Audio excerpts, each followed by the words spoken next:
من برادرای عزیز راه به سوی تخت جمشید.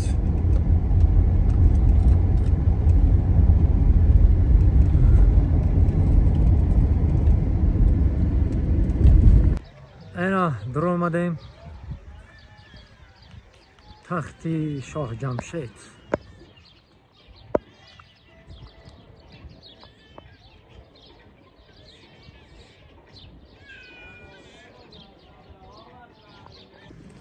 از پله های تخت جمشید داریم میریم بالا. پله ها دو ردیف قرار گرفته، یکی اینجا و اون ور دیگه قدیمش. به دو علت میگم پله ها رو اینقدر کوتاه و پهن ساختن. یکی از علتاش اینه که در قدیم بیشتر گفته میشد از کشورهای دیگه، از اقوام دیگه برای هدیه آوردن میومدن یا میومدن برای دیدار تخت جمشید با اسب میومدن، اسب بتون از این پله ها بیاد بالا. یه علت دیگه هم هست که میگن نه به خاطر اسب نبوده، به خاطر اینکه پله ها راه رفتن براش بالاتر، بالا رفتن راحت‌تر باشه و طمأنینه بیشتری داشته باشه. درست. تخت جمشید قطعات سنگی درشت بسیار بزرگ ساخته شده و به خاطر همین خیلی‌ها میگن ساخته اینجا کار انسان‌ها نبوده، کار ماورایی بوده، ولی خب حقیقت اینه که انسان‌ها می‌ساختن.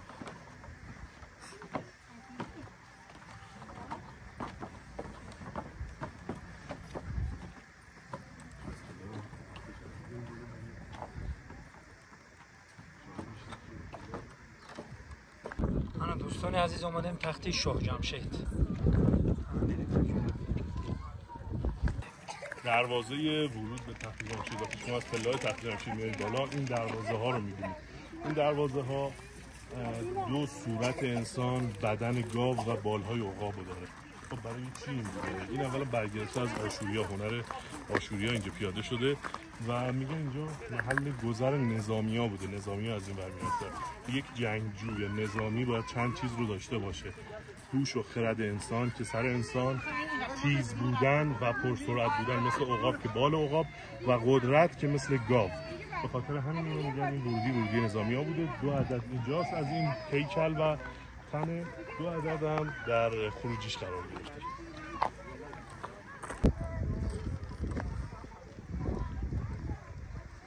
تخت شاه جمشید هم همش از سنگ بوده. این سنگو چه شکسته. اینا سردر ورودی شهر بود. پیش درآمد شهر، ورودی شهر سردرش هایی که شما می‌بینید اینها سقف داشته.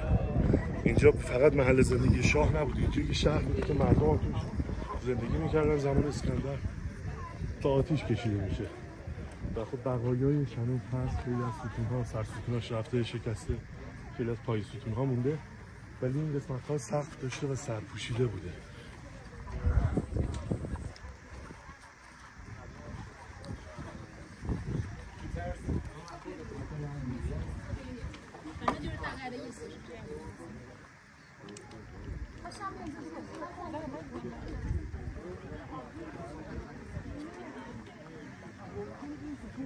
باید 10 تکی باشه، اما 5 وجه اصلی داره: پای ستون، شالی یا کمربند ستون، قلمه ستون که خودش تکه است، گل ستون اونجایی که با توی هم فرقش با نقش کاری دوست می‌بینیم، و در بالاترین قسمت هم سر ستون.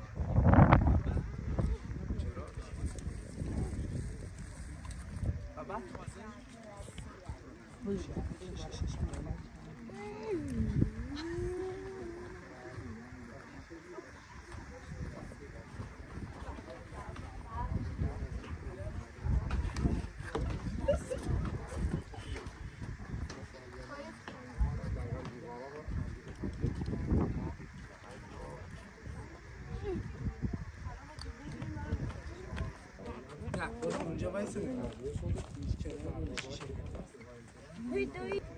اینجا چپشیدگی هاش در زمان.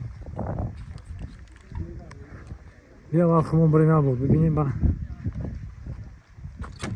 چی گفته نبود بریم پیشی که تماشا کنیم تخت جمشید هم.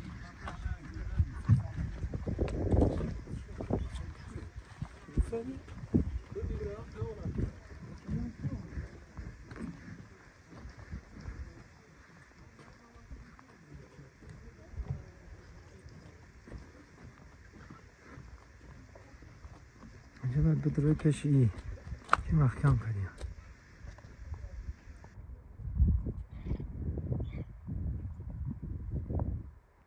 تنشان تنی شیر نورشان نوری بوم بگم چی بگم گوشاش گوشایی دیگه چی یالش یالی اسب باریم خر باریم اینا چند چی یک چی ساختی هم عجایب انمی مقصد راستیش انمی های شما در دیگه جا میبینیم وای ساخته شده دیگه مقصد اساسش انمیه برام دیگه دیگه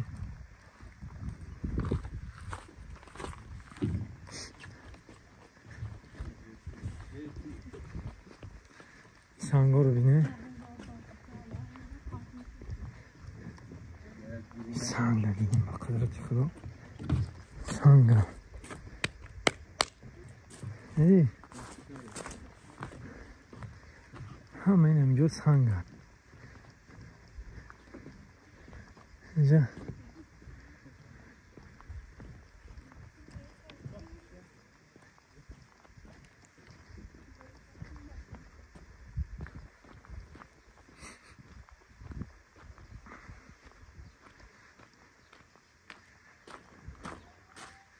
همه اسب چمنه اسب باش هستم دانار دیگه چی بینم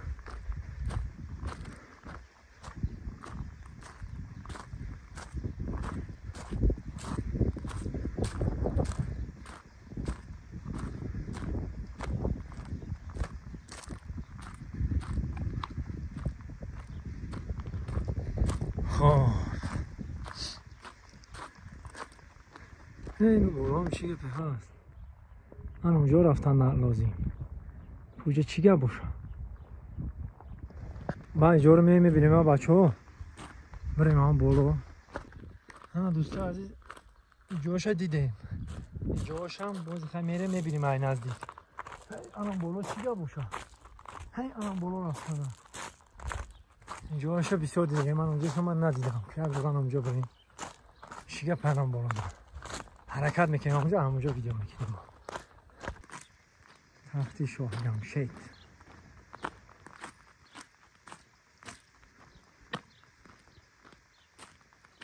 اینجا چی هم پوچوشن این پوچوی گوای دیده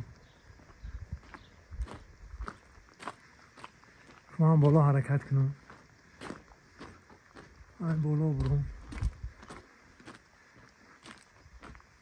چیه باشو بالا قدرتی خدا هر زمانهای قدیم چی کارا کرده گن از این دست یکم انسان نمیگه دست یکم انسانی از کارا نمیگه بالا حرکت میکنیم گپش میشه اینجا شو بیدین سنگ چقدر ترچین دیگه چقدر سنگو را نگاه چقدر دو بمون دیگه کی ایش در رنگ اشق منشق میگن کنم که چسبی دیگه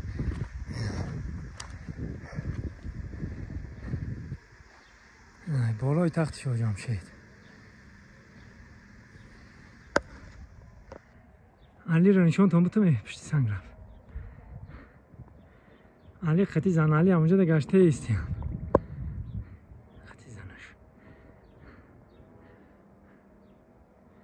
دیدین تخت شاه جمشیده دیده یک شهری کلام اومده انمی علی خطی زنش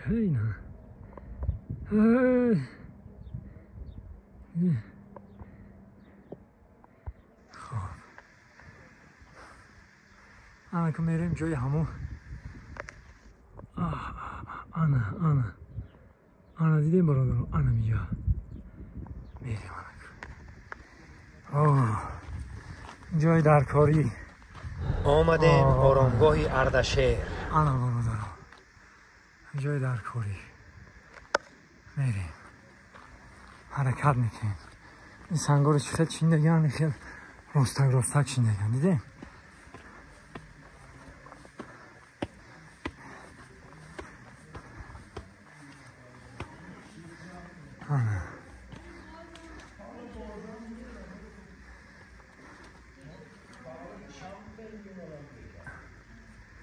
نگاه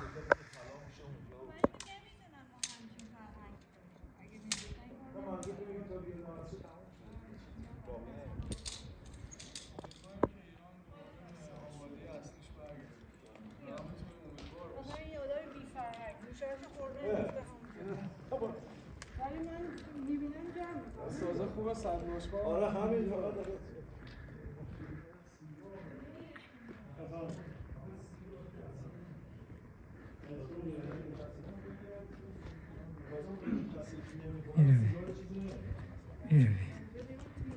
این بچه هوا کم کم گرمه سنگ تازه با قدرت خدا هر یک کدامش با یخی سخته گم اینا اون شام یکه ایشم میگه همش یک خیل اون سنگا اینو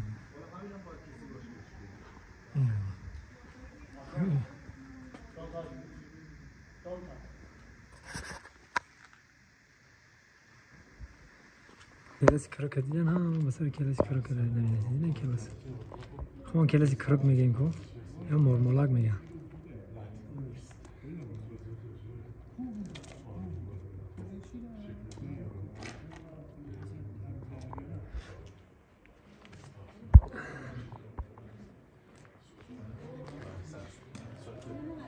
نمادین اینجا نصبه در بالا شما پادشاه ها میبینید احترام کمانش رو به دست چپ به روی زمین گذاشته بالا فروهر رو میبینید فروهر بارهایی که داره اصولا بارها طرفها به 3 ردیفه گفتار نیکنه پرداره پندار نید گفتار نید کردار نید آتش رو میبینید که زرتشتیان آتش پرستاران بودن نه آتش پرست از آتش پرستاری میکردن نگهداری میکردن آتش رو مقدس و پاک کننده می‌دونستن یک قرص ماه اونجا داریم می‌بینیم و نشون میده که به هر حال در حال نیایش بودن از 28 ملل مختلف زیرش شما می‌بینید که پایه‌های این تخت پادشاه رو دارن حمل می‌کنن داخل گور دو عدد گور این داخل احتمالاً یکی پادشاه و یکی ملکه بوده شما داخل که اگه الان بسته است برید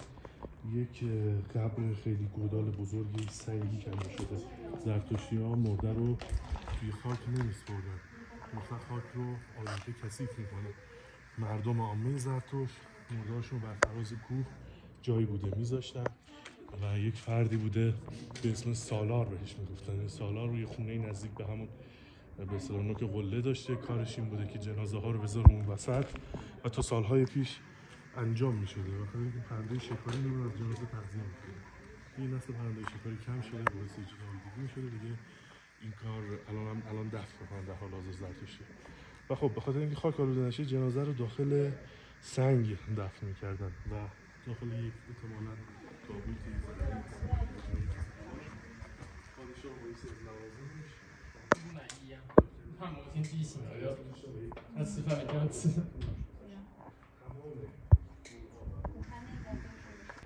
خیلی جاش تماشا کردیم به قدر این کم با میریم حرکت میکنیم پویانو رو تماشا کنیم چی گفتین؟ اینجا دلی که هم خیلی کنده رفتگی هم یک اینا دو اینجا همه نقش نگاه همه ای سنگ دلی که کنده رفتگی اینو بینیم این سنگو شوخی نیست کندنش خیلی خدا خودش ندونه دیگه عقلی بنده و خطوری نمیگیرم من کم ترک میانو بور کردم چه خیلی چی؟ میانو بور کردم راه او تا پایان کتیه مکخه هم میانو بور کنیم توری میشه خیلی خب حالا هی آنو درنو رو نرفتیم تماشا نکردیم اینجا بفکرم بازار حالا میریم درنوش همه بینیم اولا بالا سر کنیم بلندی ها هوای تازه دارد های بالا سر کنیم اما ما رفتن میگیم بسم الله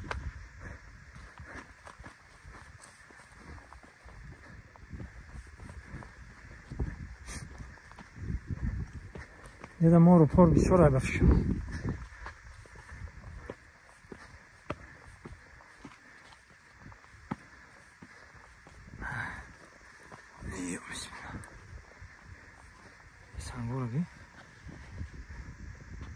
پرتنک بوده اینجا توزه خشرو موارک کنکرت نه توزه گفتی همی روسا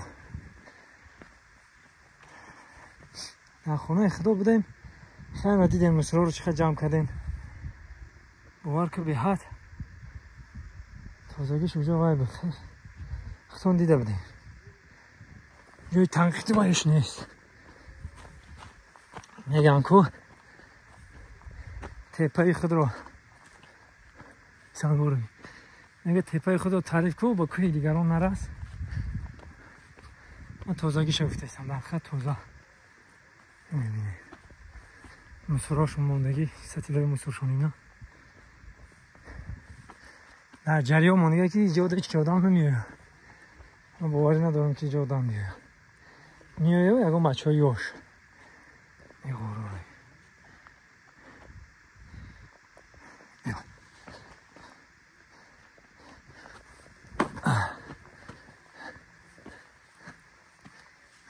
خوشیدیم خیلی میریم اون طرف در نترسم.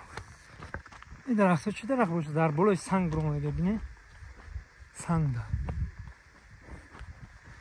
قریب آمدیم.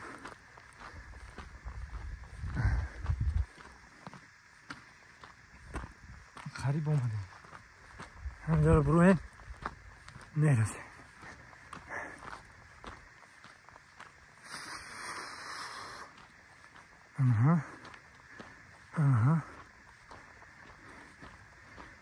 خیلی نکشما تماشا کرده بریم یه تاریخی های کو دیدم من خوبه.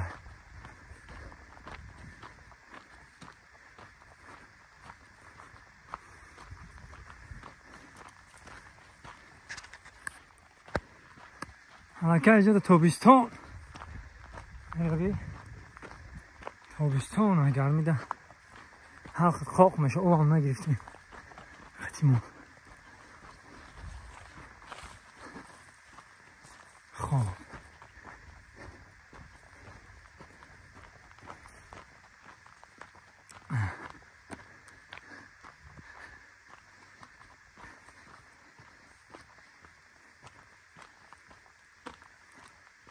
بسم الله الرحمن الرحیم. کفتر رو پریدم اینجا شیش که نمیره با فکرم این غرض ایمو هیچ که نمیره.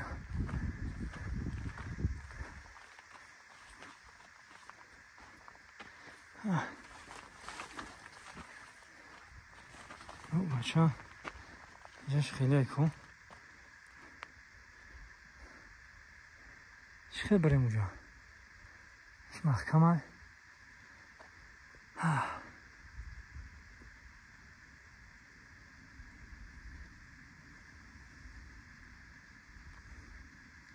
خیلی برم تیه حرکت کنیم. بسم الله نه سنگا رو بیچ خیلی مثل سمین بلاک و کلان کلان یا بسم الله.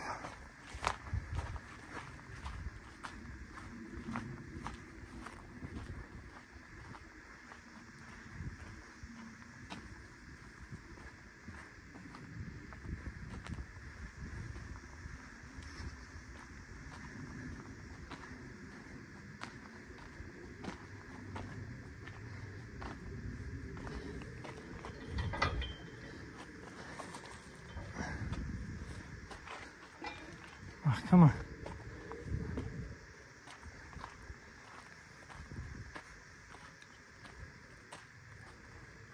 که روی خاطر احترامه که محکم کردن ممکن نیست نویسه نو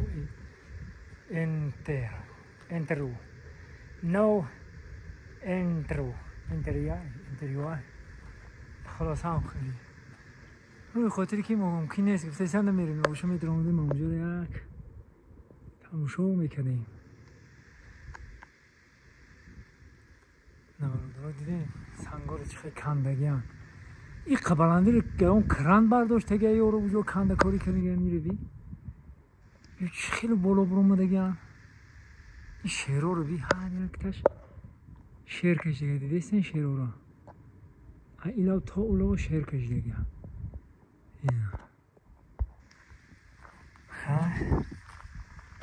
یا تاکنش بخدا این اینجا چی باشه یاشون نفهمیده باستی هایش هم خداحافظی میکنیم حرکت میکنیم میریم اینجا در سنگوشون اینا سنگو موندگیه کرنو یاد چی باشه نمالو نکن مایده حرکت میکنیم میره طرف پایان. هوا هم خیلی گرمه. اینی رو ببینیم ای سنگ چی کرده گم ببینیم او اینجا میریزه ای سنگ 100% ای سنگ. آخر میگیم چی میگیم بگو پیازی رو بسین یادم برام چی میگفتیم بگی شما اینجا کامera زده دیدی اگر خولیدنی که کامera میخپته اون کاری بیادبی کن اوجه میاد نگاه میکنه. خب بیا حرکت میکنم اگه طرف پایان رو بریم تماشا کنیم. چی گفتی؟ سلام علیکم.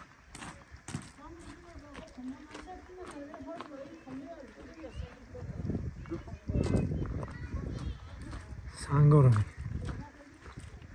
نه در نیشه بینه ای سنگ چه سخته هم با قدرتی خدا ایره بینه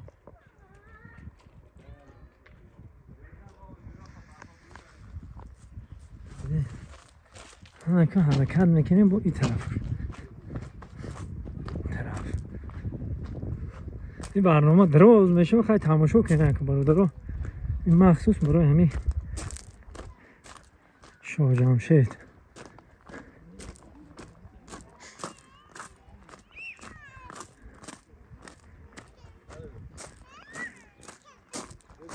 اینو بالا رو رفتیم دیدیم خیلی داشتیم آمدیم این طرف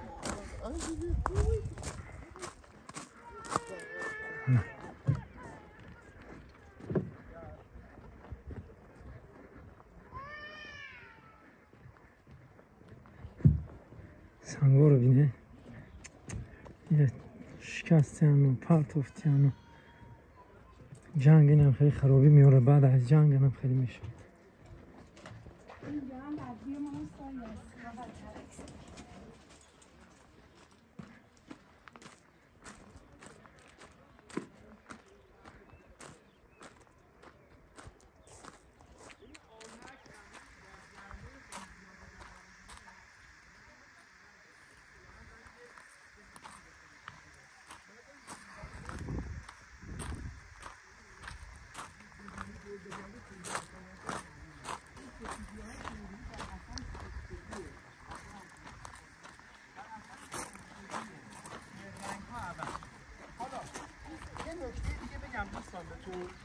این ستون‌ها که نگاه میکنید داخل این ستون‌ها یه منافذی میبینید. اینا وظیفه‌اش چی بوده؟ وظیفه اینا صد ستون یک کاخیه به اسم کاخ یکی از بزرگترین تالارهای پارسه بوده. برای دیدارها برای مهمانی‌ها استفاده می‌شده ولی عمدتاً بیشتر از کردم کل پارسه جنبه نمایشی داشته، سمبولیک بوده. نه اینکه مثلا بخوام بیان اینجا استان بگیرن که ماها و سالها اقامت کنن. مثلا اون میگه که کاخ آفاقانی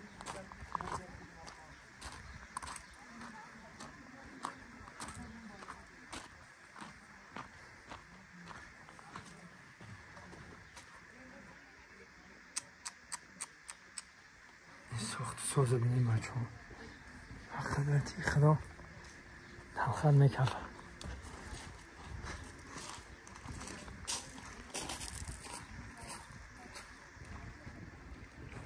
حالی از سنگ چی خیلی رو آب توب داره مونند کنیم شیر دمی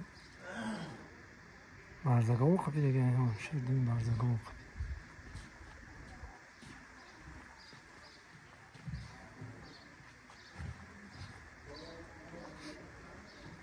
با همین خیل ایجاده بود شیردونی برزگاه بخورید چه خیل رسوم ها بودن که چه خیل نه نگاه رو میکندن میگرفتن که حیرت میمونید دیدی آنها دوستان عزیزان این تصویرهایی که شما میبینید در بروی سنگ هر یک کدامی یک مضمون و معنی خودش دارن خلاص اینجا نشون میده از 23 ملت مختلف اقوام مختلف امپراتوری هخامنشیان بزرگترین امپراتوری حتی در حال حاضر توی دنیا هیچ امپراتوری به این بزرگی نشده که بیش از نصف جمعیت مردم جهان کره زمین اون موقع رو در بر بود. 23 ملت مختلف اقوام مختلف که جزو سیطره هخامنشیان بودن دارن هدایایی رو برای پادشاه میارن هر کدوم با لباس، پوشش و حتی کفش‌های خاص خودشون هستن. اینجا ما داریم می‌بینیم که شیر ماده‌ای رو هدیه دارن میبرن برای شاه هخامنشی به همراه 2 توله شیر. اینجا داریم میبینیم اینها اینجا که دارید میبینید ارمنی ها هستن. ارمنی ها بله، اسب، یکی جام حالا شراب بود هر چیزی بوده دارن هدیه برای خودشون میبرن. پایین‌تر میایم اقوام مختلف رو از روی پوشش و لباسشون به دقت میشه جدا سازی کرد. مثلا شما اینجا حتی پاپیون روی کفش هاشون به درستی کار شده. اینجا که آشوری ها گوسفند دارن میارن، نر بودن گوسفند از روی بیضه هاش کاملا مشخصه. بیاییم اونورتر سپایا از شکل کلاهشون از پای تنومندی رو دارن میارن. اسب نر بوده، اینجا هم کاملا مشخص. حتی سلاح‌ها که به کمرشون بستن، کفش هایی که بستن. باز بیاییم اونورتر. این قسمت خراسان بزرگ، افغانستان کنونی، مردمانی از هرات دارن شتر دو کوهان میبرن. اینجا مردمانی از بلخ دارن شتر میبرن، ظروفی به ظروف طلا بوده دارن هدیه میبرن. اینجا گرم بودن از منطقه‌ای که اومده حتی صندل پاشونه که انگشتاشون از روی پا مشخصه دیگه، کفش یا چکمه به پا نکردن. ما تا انتها که بریم حتی از مردمی از اردن هدایای مختلفی که بردن، از ظروف، زیورالات، خنجر، شمشیر، کمان، لباس، پارچه، حیوانات مختلف، اینا هدیه‌ای بوده که از 23 ملت مختلف برای پادشاه هخامنشی در اینجا آوردن.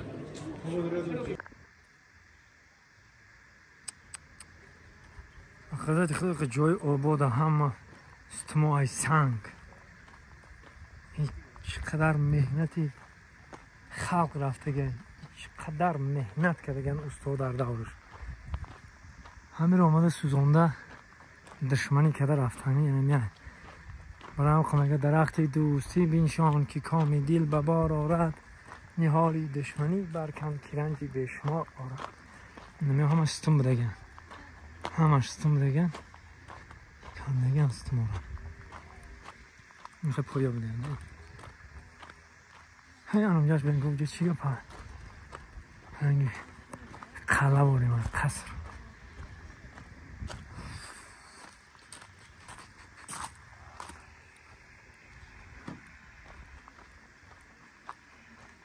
که همجا حرکت کنیم. این یک پایهاش مونده دیگه هم از چپش دیگه شکسته.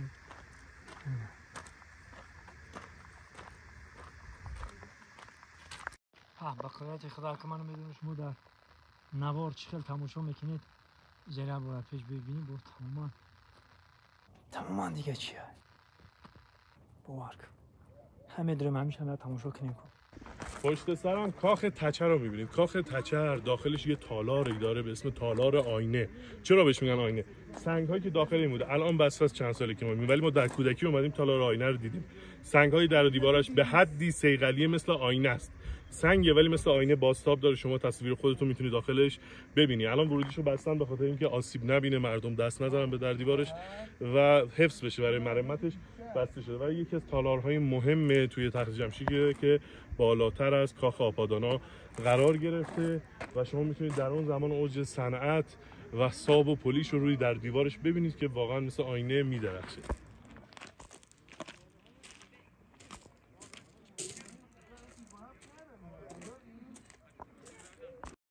به قدرت خدا که منو میدونم شما در نوار چخل تماشا میکنید زیرا باید پیش ببینید با تماما دیگه چیه باور کن همه درم همیشه هم تماشا کنیم کن. خب حرکت میکنیم سیانه میخونه ها.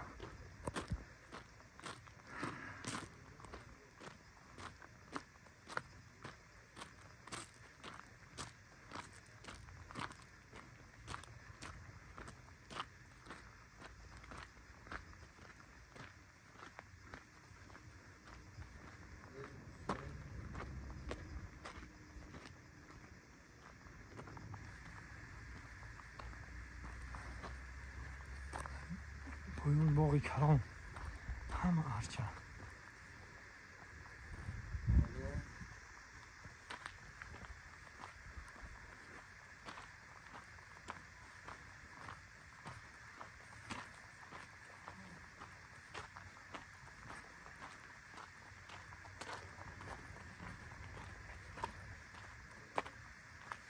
اینجاشو محکم کنیم.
و یه چیز دیگه رو فهمیدم، میگه که 85% از چوب بود تخت شاه جمشید.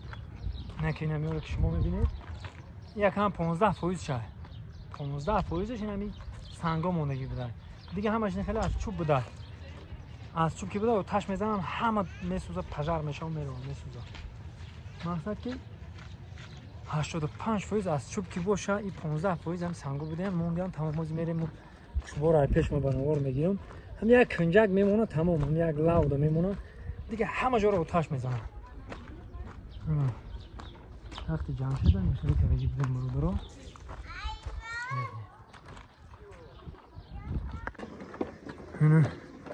اینجا هم باقی موندگی بده نسوزن، یعنی که یک کنجکی بده نسوزن دیگه، همه جا رو آتش زدن رفت.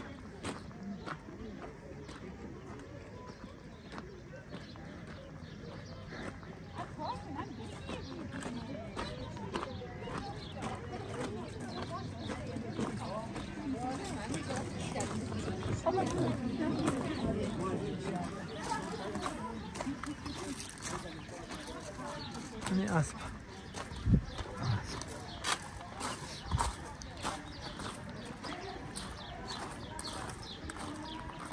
من چوانم خیلی که بدیم همه سوختیان رفتیم. خیلی پایو بیستورم خیلی پایو کلان دیدیم که فهمیدیم باشه بلوی بوده، همه چوب بوده گیاه چور همه سوزون گیانو. اینجا اصارخانه اینی زمان اصارخانه، اینجا اینه ما اصارخانه مونده تمام.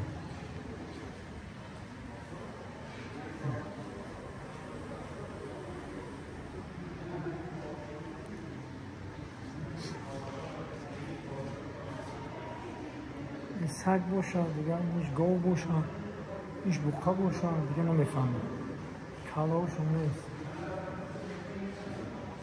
این تابوت های باشه.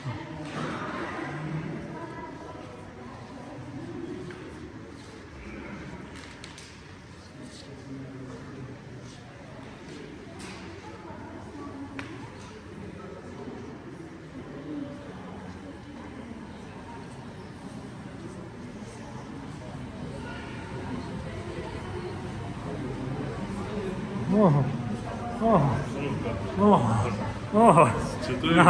کجا رفتی؟ همه جا رو من رفتم بالا و خیلی قشنگ. بودی من توضیح میدادم. بیا انا که توضیح بده کن. خیلی میدونم مغوره که گندم کمک. بریم اونجا انسان بالدار رو بهت نشون بدم. چرا انسانی چی؟ مجسمه انسان بالدار. ها بالدار، انسان خنددار، انسان بالدار. از همون دار. خارگاه بله. تو بسیار نشون نظام تحقیق کردم ریخته. خیلی جاش این انسان بالدار رو داره نشون میده و چیزای خاصی دیگه بوده میشه که با از جنس سنگ مرمر. البته این مجسمه کامل بوده که بقیه‌اش از بین رفته. این حال نیست. آبی مصری رو می‌بینیم. آبی مصری بهش میگن. یه نوع خمیرمایه دستساز بوده که یک شیر قرآن بوده، حالا بقایاتی کاج اینجا بدون آمده نبرد با تقریبا رو به نشون بدم. اینجا من نقش نیار نویسته جاد پهلویه، خطوط پهلوی بعد از خطوط هخامنشیه، خطوطی که ما قبل از حمله اعراب این سنگ رو در کجا بشم؟ این سنگ رو در کجا بشم؟ اینا باید همین نقش بستان باشه، اشتباه کنیم پهلویه. این نبرد رو ببینید با یه شیر داره می‌جنگه. پادشاه با اهریمن داره شیر می‌جنگه، خنجر رو شکمش رو می‌کرده.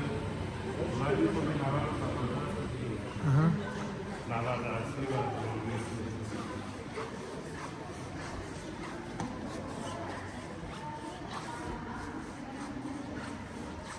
اینجا پادشاه رو می‌بینید خنجرش رو تو شکم این شیطان به اهریمن فرو کرده.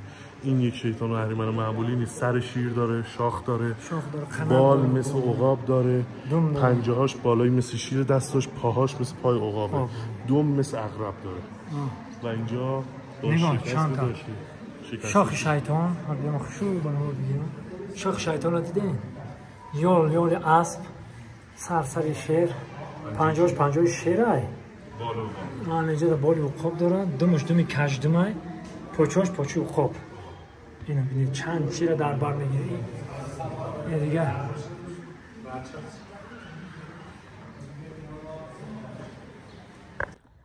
دوستان عزیز میبینید همه جا شکستگی و ریختگی بعد از جنگ اسکندر مقدونی.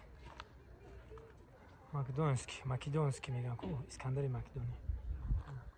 همین بالا باید گفته همه محکم بوده. جنگ دمی اسکندر مقدونی میزنه ولنگار میکنه، اما رو تاش میزنه.